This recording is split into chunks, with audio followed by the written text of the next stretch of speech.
Jordan. Hello, Sterling. Thank you for your interest in Sky High Marketing Solutions. Before I start asking specific questions, please take a minute. Tell me about yourself. Well, sir, I was named Sterling Silver because sterling silver is sold by weight. So no matter what shape or size it's in, it's always worth the same. I was the first person in my family to graduate high school in 50 years. I was the first person to attend college, and I plan to graduate next spring. I am very family oriented and spend a few days throughout the week with my family doing various things like going to movies or eating out at dinner. I also volunteer every Christmas Eve to help the needy and homeless.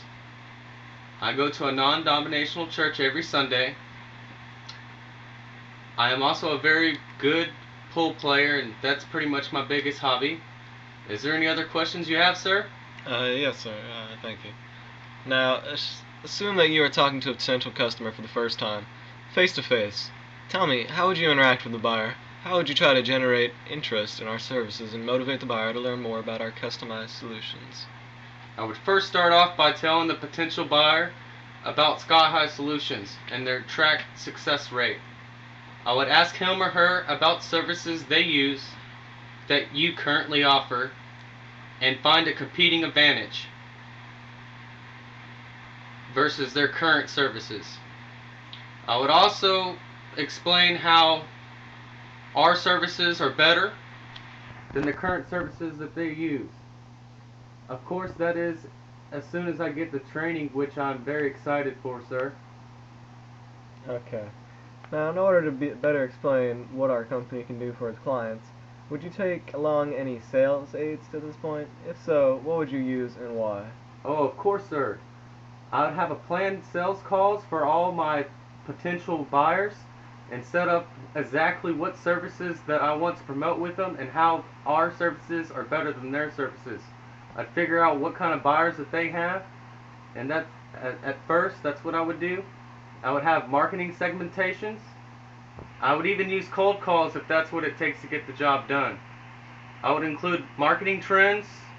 I'd use public speakings and trade shows because this is what I've learned in college and seen in case studies that have helped a salesperson become a better salesman.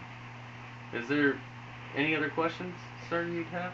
Yes, next question. Assume that the buyer is interested and asks you to develop a proposal, and you have returned to his or her office for the following week. You've just finished your presentation, and now the buyer asks you about the price. In this case, let's assume that the price for a 6-month marketing campaign you proposed is $50,000. The buyer expresses some reluctance to spend this much money. His or her company has approximately $4 million in sales and a gross margin of 25%. How do you respond to this concern? Well, sir, I'm very glad you asked that question. I chose your company for a reason. You are one of the best, if not the best, at what your company offers. So, I'm assuming your company has similar records of buyers that have had the same issues in this case. My goal is to attain that information and confirm it that it has a competing advantage to the buyer. I can also show them that the services that we have offered for different companies has expanded and helped a business become more successful without giving the company's name up.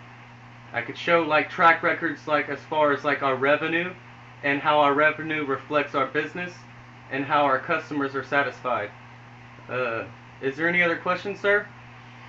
No. It's been great meeting with you. Alright, sir, well have a great day. Alright, you too, sir. I enjoyed talking to you too. I hope to get this job. Alright, we'll definitely have you in mind for the future. Alright, sir. Expect a call soon. Alright, bye.